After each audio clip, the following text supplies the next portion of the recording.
Well, we're about to shoot the final scene, Martin. Just a few lines to go. Now, we heard earlier how you and Shirley first met. Your romance was given a helping hand by someone who was another of your chart rivals through the 80s. Today, he's one of your best friends. When we caught up with him, he was working in America. But at lunchtime today, he boarded Concorde in New York to cross the Atlantic to be with you tonight. George Michael.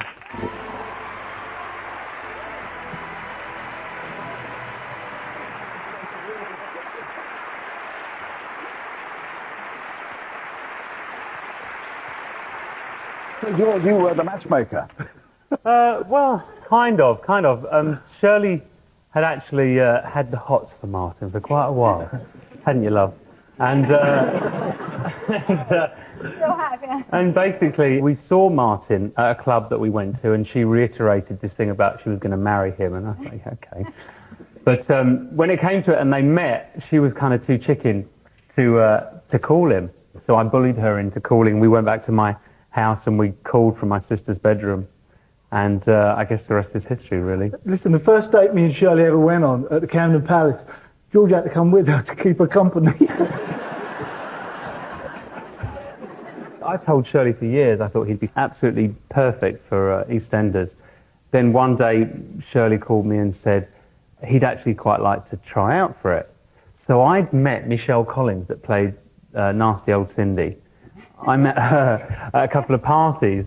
So I got her number and I called her up and I said, you know who Martin Kemp is? And obviously she did, because just like everyone else of her generation, she fancied you.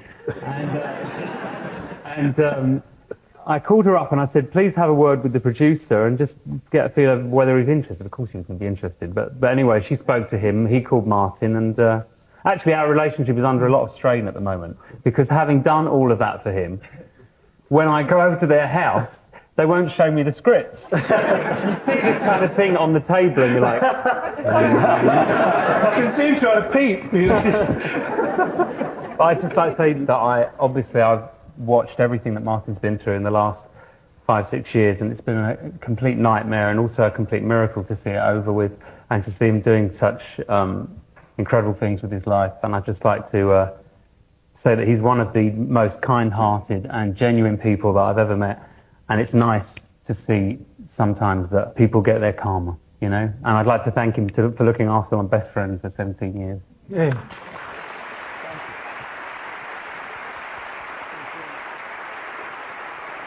Martin Kemp. You saved your life.